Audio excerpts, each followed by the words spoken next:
किसान के नाम पर माननीय सभापति महोदय केवल राजनीति करना चाहते हैं। ये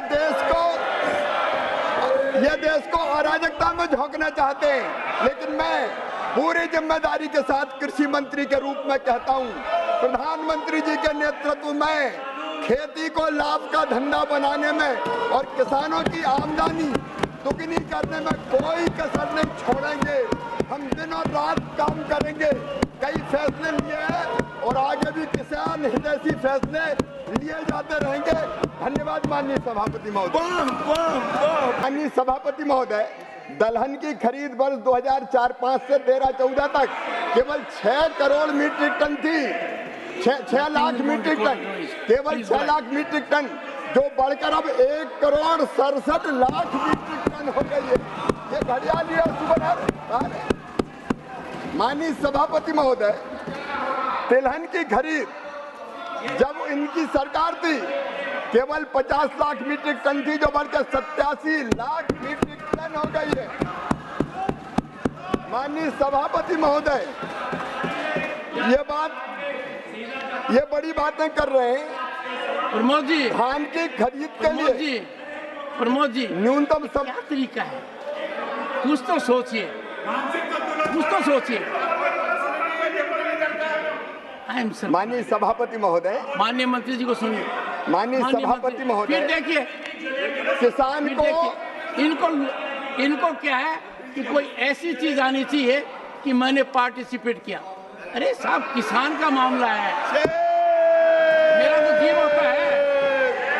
मैं जानना चाहता हूँ मंत्री जी से, आप कितना अच्छा सुझाव दिया। एक सुनिए, आज के प्रश्न का सबसे बड़ा फायदा है कि एक माननीय सदस्य ने चाय और कॉफी के बारे में इतनी गंभीर बात कही है जिसका नतीजा निकलेगा।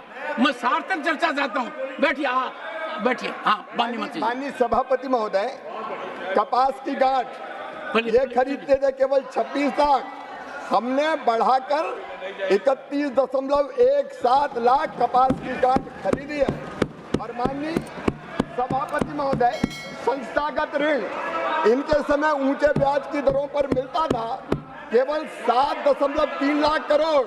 ये नरेंद्र मोदी जी की सरकार है, 25 लाख करोड़ रुपया संस्थागत ऋण दिया जा रहा है।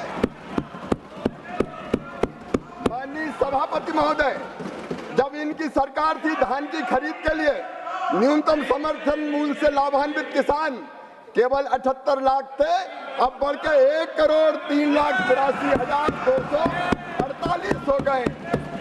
और माननीय सभापति महोदय, गेहूं के खरीद के लिए न्यूनतम समर्थन मूल्य से लाभान्वित होने वाले किसान केवल 20 लाख थे, जो 22,69,264 हो गए।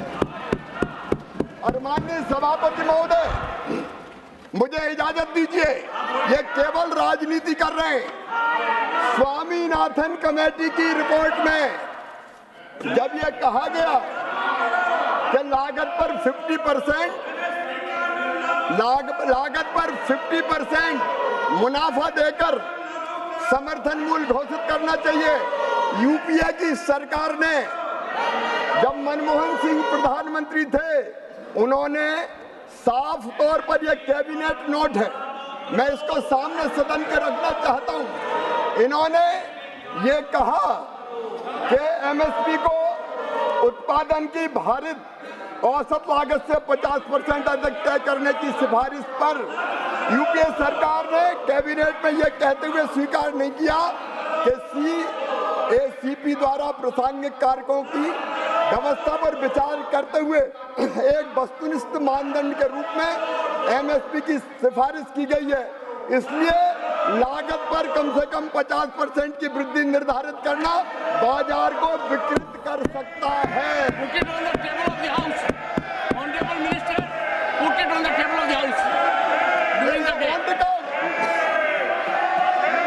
इन्होंने स्वामीनाथन आयोग की सिफारिश स्वीकार करने से इनकार कर दिया। ये कांतिलाल भूरिया जी का जवाब,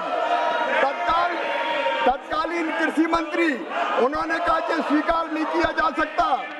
सम्मानित शरद पवार जी का जवाब, जो सरकार में मंत्री थे, उन्होंने भी कहा कि सरकार सीपी की सिफारिशों के आधार पर एमएसपी तय करती है और इसलिए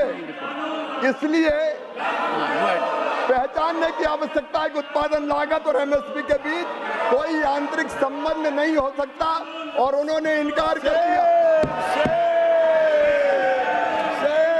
इसको स्वीकार नहीं किया। ये मंत्री केवी थॉमस का जवाब, इस सिफारिश को सरकार ने स्वीकार नहीं किया है क्योंकि एमएसपी की सिफारिश कृषि लागत और मूल्य आयोग द्वारा वस्तुनिष्ठ मानदंडों के आधार पर प्रासंगिक कारकों की विविधता पर विचार करते हुए की जाती है।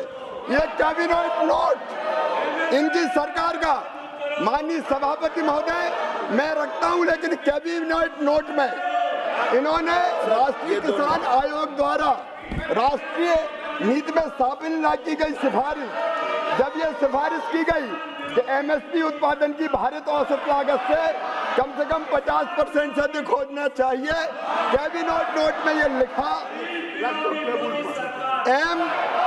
एमएसपी की सिफारिश सीएससीपी द्वारा संबंधित घटकों की किस पर विचार करते हुए बस्ती पूरक मानदंड पर की जाती है, अतः लागत पर कम से कम 50% की वृद्धि निर्धारित करने से मंडी में विकृति आ सकती है। कुछ मामलों में एमएसपी व उत्पादन की लागत के बीच मैकेनिकल लिंकेज प्रति उत्पादक हो सकता है, इसलिए स्वीकार नहीं की जा सकता। ये इनका चेहरा है, ये मैं पटल पे रखता हूँ, ये बजा के रख ये ले जाओ, ये दे दिए, वो दे दिए, ये भी दे दिए। ये इनका असली चेहरा है। ये किसान के नाम पर माननीय सभापति महोदय केवल राजनीति करना चाहते हैं। ये देश को अराजकता में झोंकना चाहते हैं, लेकिन मैं पूरी जिम्मेदारी के साथ कृषि मंत्री के रूप में कहता हूं, प्रधानमंत्री जी के नेतृत्व में खेती को लाभ का धंधा बनाने में और किसानों की आमदनी दुगनी करने में कोई कसर नहीं छोड़ेंगे। हम दिन और रात काम करेंगे, कई फैसले लिए हैं और आगे भी किसान हितैषी फैसले लिए जाते रहेंगे। धन्यवाद माननीय सभापति महोदय। श्री बंसीलाल गुर्जर आजकल supplementary. Nothing is going on. माननीय सभापति महोदय, मैं माननीय मंत्री जी से, जैसे उन्होंने कहा है, पर मैं पूछना चाहता हूं कि 2004 से 2013-14 के बीच में दलहन की खरीदी कितनी की गई और 2014-15 से 2024 के बीच में दलहन की खरीदी कितनी हुई है?